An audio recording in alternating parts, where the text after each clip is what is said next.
Welcome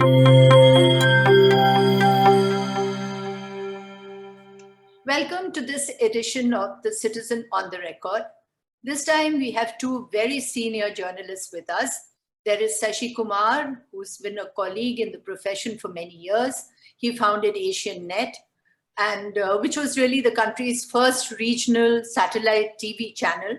And he founded the Media Development Foundation, is the chairperson of the Asian College of Journalism in Chennai, which is run by the Media Foundation. And of course, we have Purnima Tripathi of long experience with the Asian Age and Frontline. She's worked under different governments, under different editors and different owners, like all of us in this business.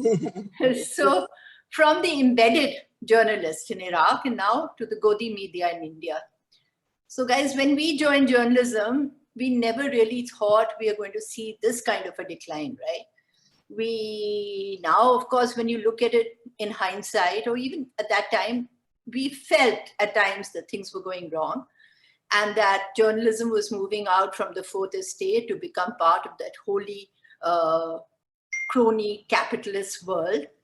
And where we would, we sort of ride into countries as conquering armies, or we report fake news, etc. So Sashi, you tell me, did you start sensing trouble, and when did you really start sensing trouble for the Indian media?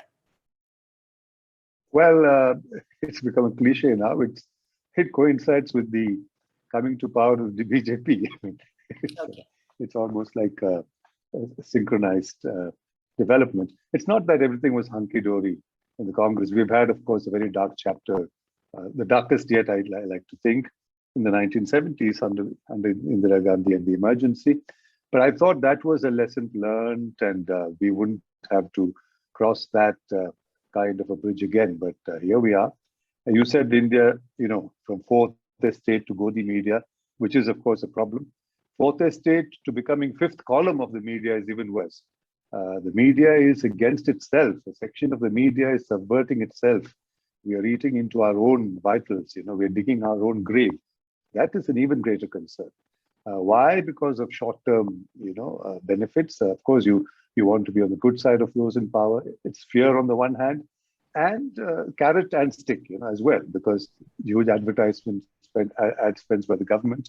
It's a huge amount that's being spent, and it's given to you if you say the right things, the kind of things they want to hear. So the mainstream media is tailing the line, shall we say? The new media, the digital media, is in constant worry or concern about its existence. It has to look over its shoulder. There are newer and newer enactments, laws being enacted, the IT Act being the latest.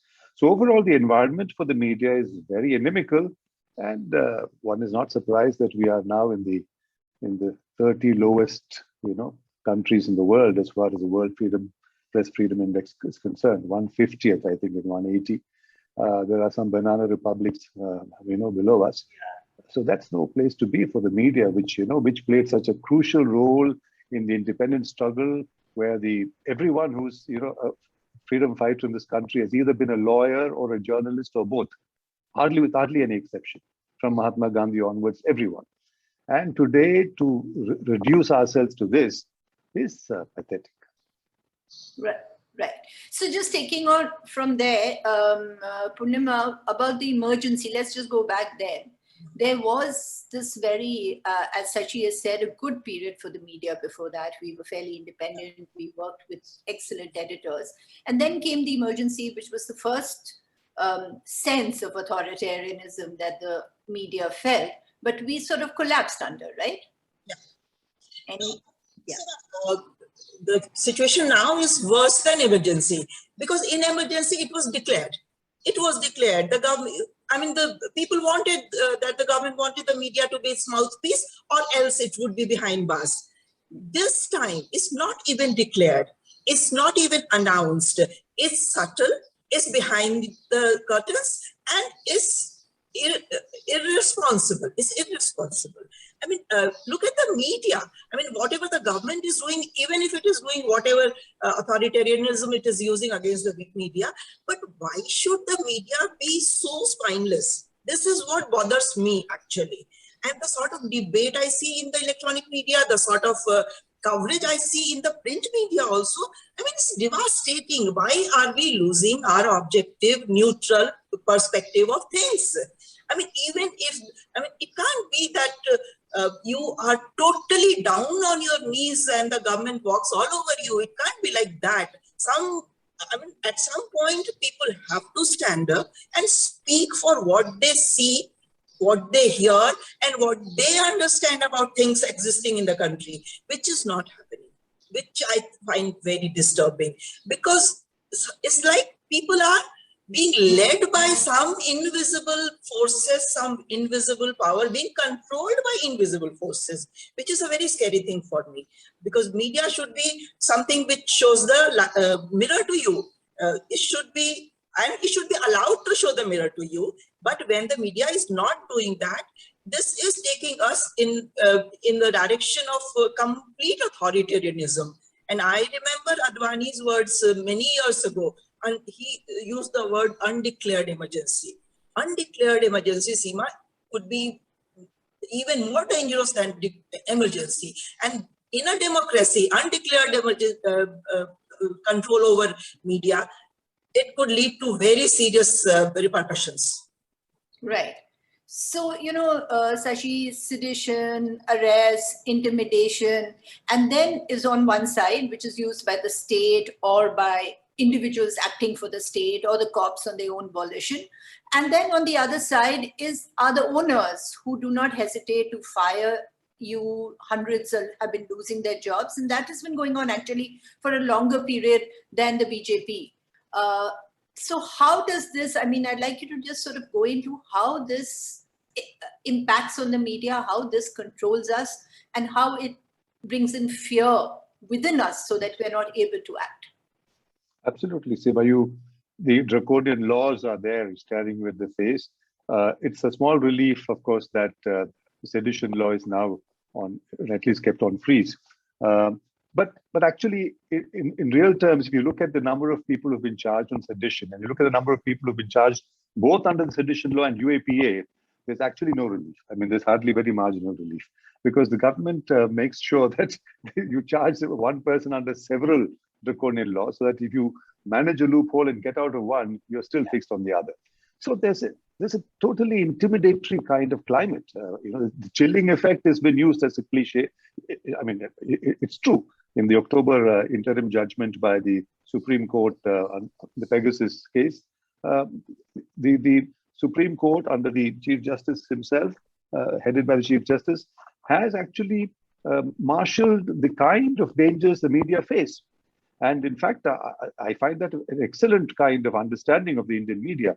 But the fact is, the court can do so much, it can do thus far, not further.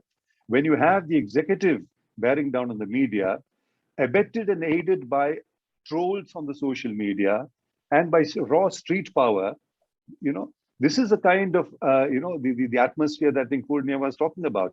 That you constantly have to look over your shoulders. You have to think twice before you say anything. I mean, in India, I'm fond of saying what Falina Ruman, I think, was the one who said it first. We have freedom of speech, but not freedom after speech. Yeah. You can say something, and then you worry whether what you said is going to get you into trouble, what you wrote is going to get you into trouble with your boss in your organization, or trouble with the state, or trouble with the street when you step out of your home, as Gauri Lankesh or others realized. So this is a multi-pronged attack on the media. There's a concerted attack on the media, telling the media, this is where you belong. Stay there, you cross the line and you had it. So it can't get worse than this. It's not a small surprise that the Reporters Sans Frontiers, which compiles the World Press Freedom Index, characterizes India in the latest 2022 report as a colossus with clay feet. We have big media, we have very powerful media, and notionally, where is that power gone? Where is that muscle gone? Where is that grit gone? Where is that speaking truth to power and comforting the afflicted and afflicting the comfortable and all of that gone? You are just you've laid yourself supine before those in power, even before they've asked you to, as Advani said in the emergency, when you're asked to bend, you crawl. We are seeing that happening. And so the media has a lot to blame itself. It has to put itself in the dock. It's true that working journalists, who are in the field, are helpless to a large extent because the organizations, the editorial policies, the proprietors have their own agendas. I mean, for them, profit is the bottom line. And if profit is the only concern, then the media doesn't merit any of the constitutional protections that it claims. Then be like a business in the marketplace. Be like any other business. We say, I'm going to make money, I don't care. Then don't cry, freedom of speech is in peril when somebody says something against you or acts against you, or there's an enforcement directorate raid against you. So you can't have it both ways, So the proprietors and the owners try to eat their cake and have it too. The working journalists are caught in a bind. Good media, I think, today happens more in the digital realm than in the mainstream realm, and they are finding it very difficult. It's clever brinkmanship every inch of the way. True. I would like to add to what Sashi just said. See, Seema, after all, individual journalists, I won't say all media has succumbed to the government's, power or its diktat, but individual journalists are also made to feel vulnerable. And we are all individuals, human beings, very, with all our vulnerabilities all around. And if you have that fear at the back of your mind 24/7, that if you say this, you or somebody else in the family is going to be targeted for saying this or for writing this. So if you are writing in that atmosphere, how long can you go on writing? I mean, we are not. Yeah, I'll ask you in relation to this only, Purnima, that, we, most of the media, at least the print media, as we know, there's this sort of a bedrock of news gatherers who come through stringership, who are stringers. Yes. So now, obviously, those are tell us a little bit more about their plight, in the fact that many of them are being attacked, many of them have been intimidated, those boys who were stripped, and the fact that the media houses don't stand behind them. You remember that journalist who showed pictures of children being fed with namak roti in the midday meal scheme, and then he was put behind bars. And so many charges were slapped against him that I think he still continues to be in jail. Yes. I mean, sedition was one of the charges, and besides that, he had been charged under so many other sections also. So it's becoming even more. Stringers are working in the remote areas of the country, in the rural areas, where, the media glare is not there so much. So if the authorities get behind them for anything that they do, and they have so many other interests. Stringers are not only journalists full-time working, but they have other interests. They are working in some business organization, some commercial activity they are engaged in. And on one pretext or other, if they are being harassed for some mistake or some lapse on their part, then it becomes even more difficult for them to survive and work as journalists. So our sources of information are getting dried up that way. Our sources of, getting news from the hinterland is getting dried up because people are actually scared, and they get threatened by not one source, but tax rates are there, their family members get targeted, their children get difficulty in, getting scholarships or government schemes or whatever. So there are so many ways in which one can be targeted. And that is how the media is being made to feel vulnerable, made to, surrender, I think. Surrender is not the word maybe, but made to feel vulnerable and act in fear, have that in the back of their mind that they have to keep the government in the good spirits. So that is the atmosphere we are existing in today. Sashi, I remember, this is years ago, but I remember that even you felt, you felt uneasy about the kind of when the ownership patterns started changing, and when you had, television bringing in the big bucks and control by the corporates, by globalization, by monopolies started growing. And this was even, I think it precedes the BJP. And that was first felt in the newsroom. I would like you to speak a little bit about that, about how the newsroom has become undemocratic and intolerant over the years because of these influences. It's true that post the economic liberalization of the early 1990s, the media paradigm, kind of started shifting. And now, of course, it's radically altered. in the sense that, suddenly you had a rush of the media. The satellite, the DTH, and the whole DTH revolution opened up the skies. So people like us too were able to do channels and so on. And a lot of money was coming into the media. And as a result of which, there was no policy framework in place yet. That became a fait accompli. The media scene in India became a fait accompli for policy to catch up with. The Cable TV Act comes much later. And even today, I think we are continuing to legislate, and create frameworks for regulation of the media. So in other words, we did not have any cross-media restriction in this country, unlike, say, in the United States, where there are strong cross-media restrictions in place. They're also being diluted now under pressure from the corporate lobbies and the big media barons. But in India, so you could own a newspaper and a television channel and a FM radio station, and have your own digital platform. So you had concentration of power in the media. And the richer the media, the poorer the democracy, as Robert McChesney and others tell us. There's a wonderful book by him which says, rich media, poor democracy. It's almost an equation. And that happens. I mean, you see that happening before our eyes. So that was already the given. And into that, when you get an authoritarian state, authoritarian states we have seen. The Congress has been authoritarian, in particular phases. But here, I think we are moving from authoritarian to totalitarian, which is why the entire environment becomes an enemy. Otherwise, you're fighting the state. And the media fighting the state is par for the course. I mean, you're supposed to speak truth to power, so the state is not going to be happy with you. You've got to keep, that's a tension, I would say, a healthy tension of democracy. But if the state appropriates the legislature, bills are passed without discussion. So the executive becomes almost like the legislature. And it's just the judiciary that is the only vestige of separation of power in our democracy anymore. And how much can the judiciary do? The judiciary has been doing, I think, remarkably well, particularly of late. One can't say that about the judiciary a few years back, but of late you see a remarkable change in that.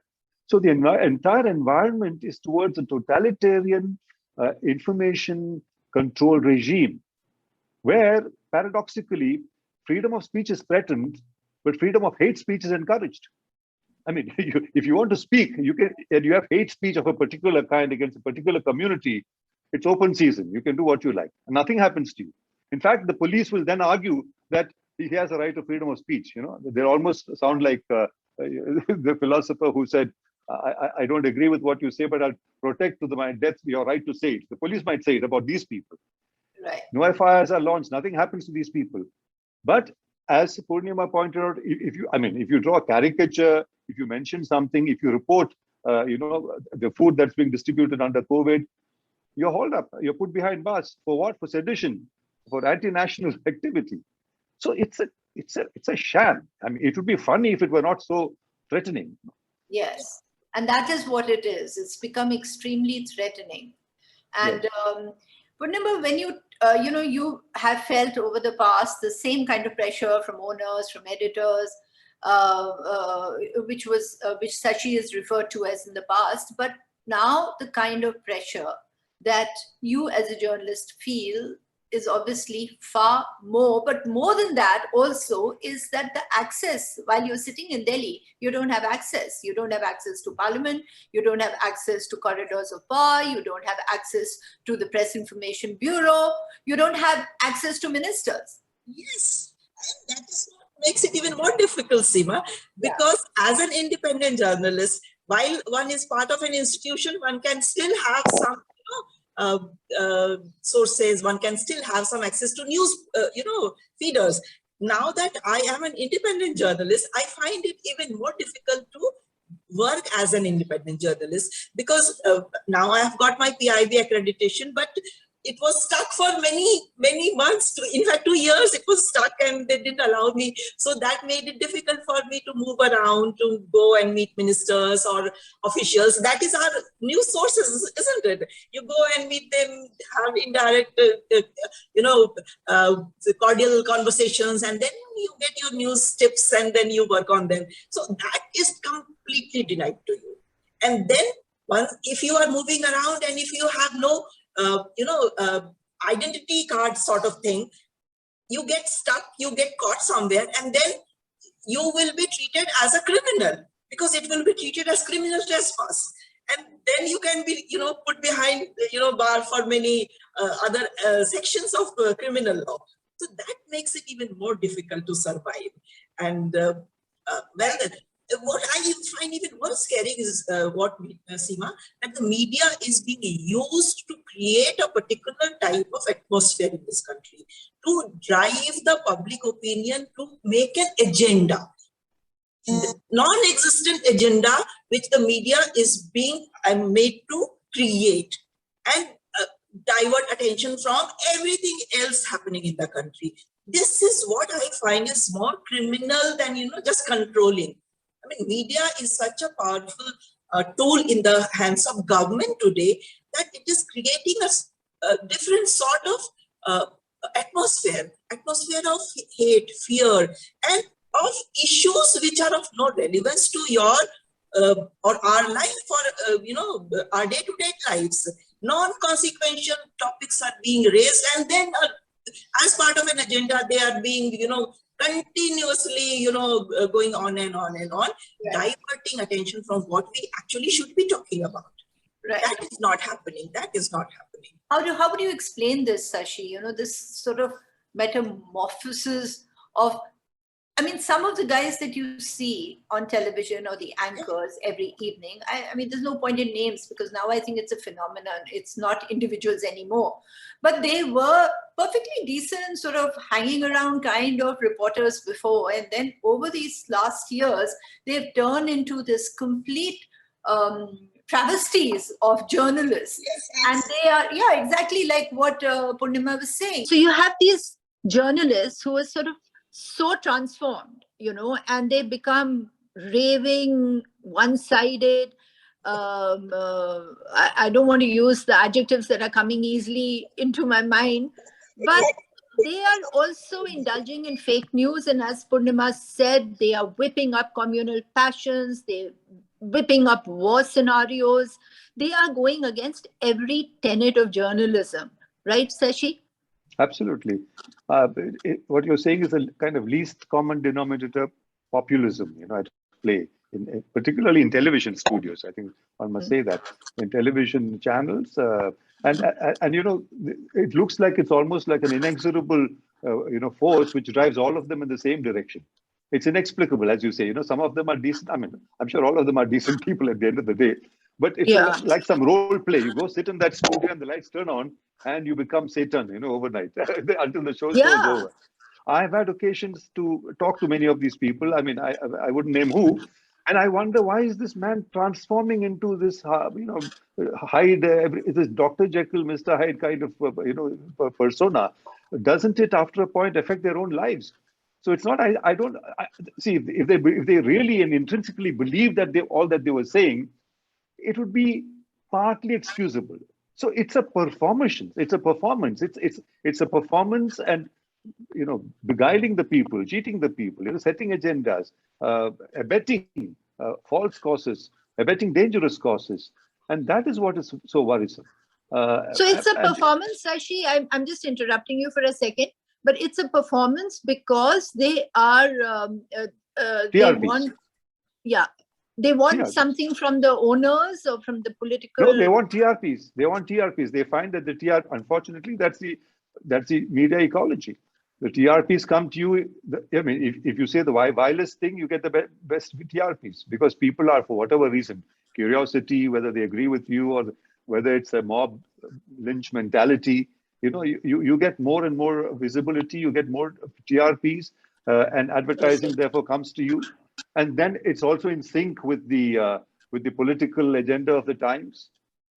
This is one part of the story. The other part, which Purnima was hinting at, you see, unfortunately, it's true of, I think, across the world, the role of the media in terms of leaders, political leaders, is not so crucial anymore in one sense.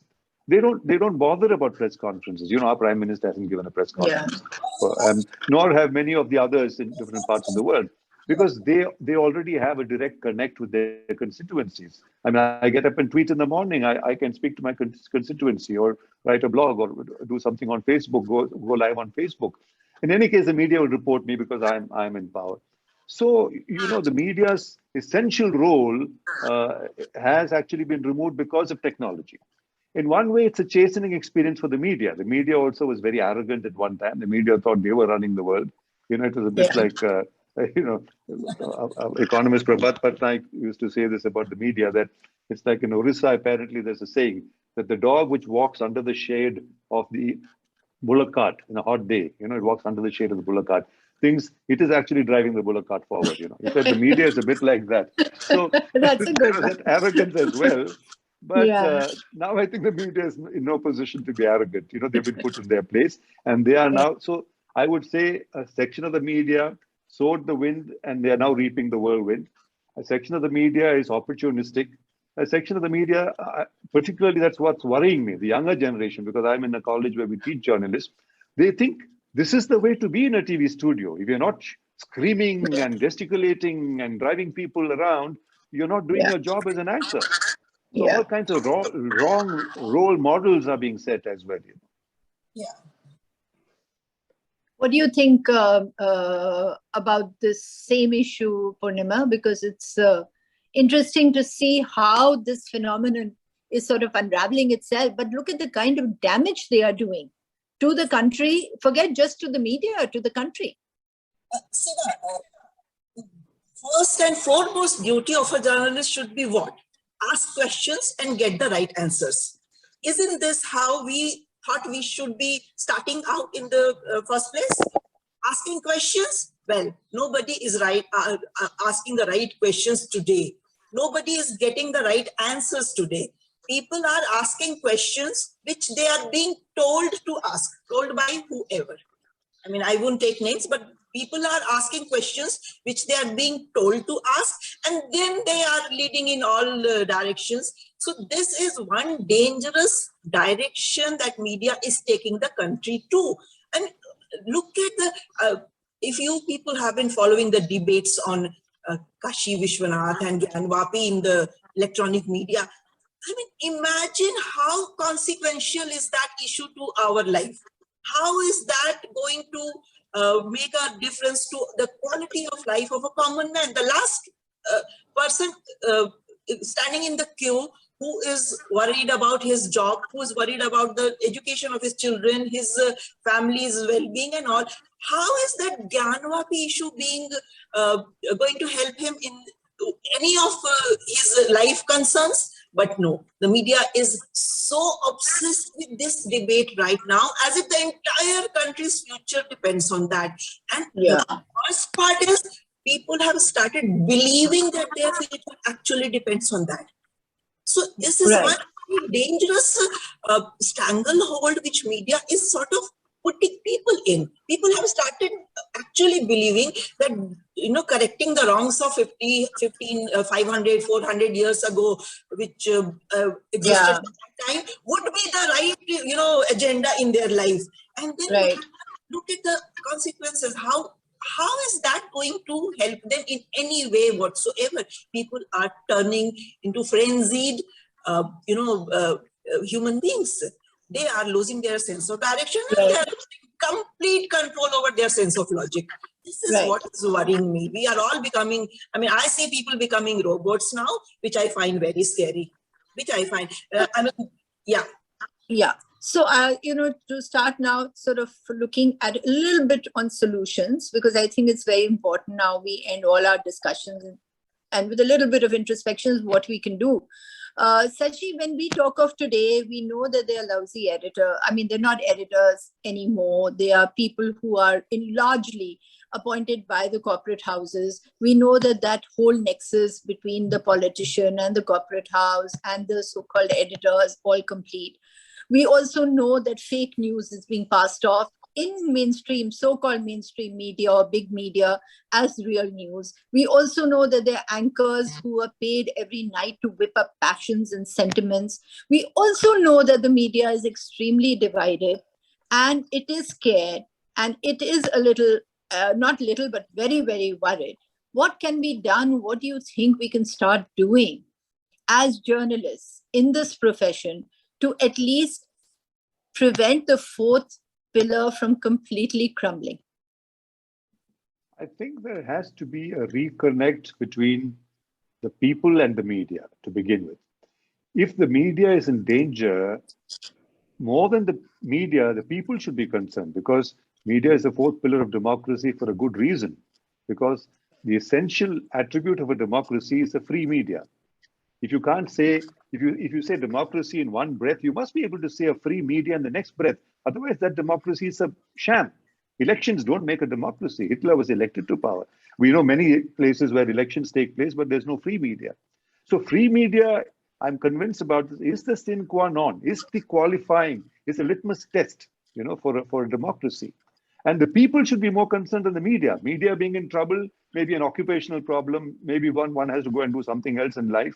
But an informed citizenry is what makes a good democracy. And if people are not informed in the true and fair sense of the term, not misinformed, not fake news, but informed, all sides, you can have information from the right, from the left, that doesn't matter. But a free and freewheeling media is the essence of democracy. So people must actually take the initiative. There must be a media reform movement in the country, which must come together where the people and the media join hands. And I'm sure the people, I'm afraid at this juncture, the initiative must actually come from the people. Because, imagine if 100 people garrowed a media organization for 1 week, ordinary citizens, not political party, etc. That would send shivers around that organization. Their editorial meeting will be discussing only that, because that is the beginning. Credibility collapsed is the beginning of the end of the media. But unfortunately, news shows have become entertainment. I don't think people are looking at it as a source of information. The problem is you have surfeit of information on the social media. You know about everything that's happened in a day, which is why you don't need news per se. They think we just need opinions. We need to know what this fellow looks like. We'll see how this man makes a fool of himself in this news show, and so on and so forth. So this is the whole problem. But that's dangerous for democracy.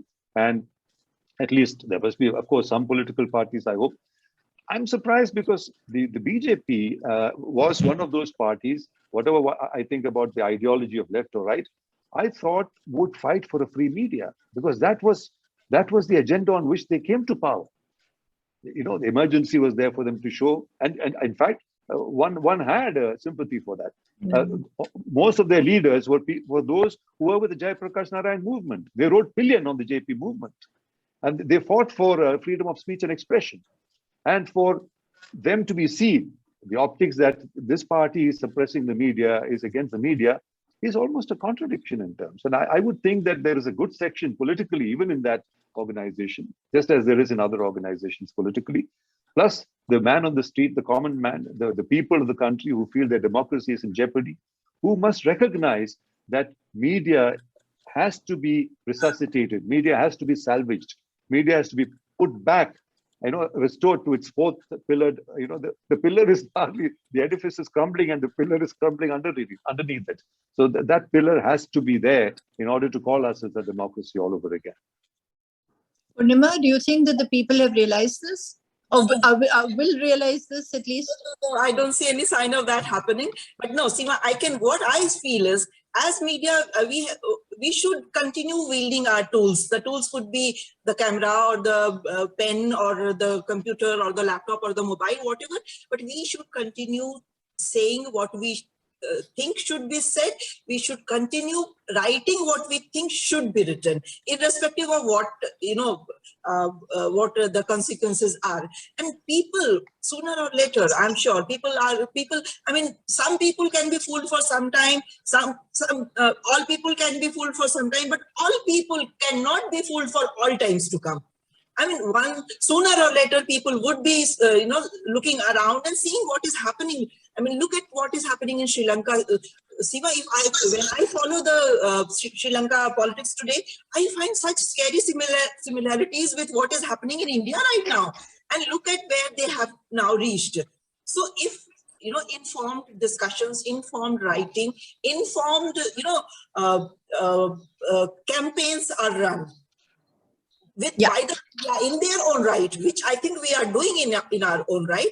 But sooner or later, I think people would start paying attention and start listening to us. Start listening to us. Okay, Sashi, just one last thing, because I just remember, just recall what you just said, that if there's a crisis of credibility, then it's the beginning of the end of the media. But there's already a crisis of credibility. I mean, maybe people are not coming out in the droves, but when you go out and you report in the villages or you report elections, they surround you and they ask you, who are you? We don't know whether we can speak to you. There's no respect for the journalists. You're getting beaten from one side by one side or the other. Nobody's coming to protect you anymore. True. Yeah. And journalism has partly brought this upon itself. And then, as you said, from the other side, you have the state, which is bearing down upon you. So the media has to, I think, the credibility, the reconnect with the people has to happen. And that happens when you actually start talking about people's issues, real people's issues. Then people recognize that. I think people recognize those who speak for them. Not for a political gain, not for winning an election alone, or not for getting this or that achieved for a section constituency and vote bank and so on, but in terms of what really is affecting the people. And I'm sure that media practice of that kind will be recognized, and media practice of that kind will be difficult for those in power to handle as arbitrarily as they can the corrupt and the compromised media. Right. Add one sentence. Yeah, sure. Yeah, as far as credibility is concerned, Seema, I travel to lots of remote areas and smaller towns. There is a lot of respect for the written word even now. There is a lot of respect. Ki kya chapa hai? Jo chap gaya, people think that is the truth. There is the difference between what is propaganda on TV channels and what is being written in the newspapers. So I think that sort of respect for the word, spoken, written, shown, whatever, that respect for the word has to be restored. It has not been lost completely, but yeah, to some extent it has been eroded, and we have to start undoing. And I think, like also Sashi said, and you've now said, is that we have to connect with the people and build all those bridges and work towards that. But thank you, both of you, for these insights. I was a fascinated listener, so I hope the viewers also get some insight. You've been a media practitioner as much or more than us. You should have told us what you thought about it all. No. I need you to say it. Thanks so much. Thank you, Sashi. Thank you, Purnima. And see you again soon. Bye. Thank you.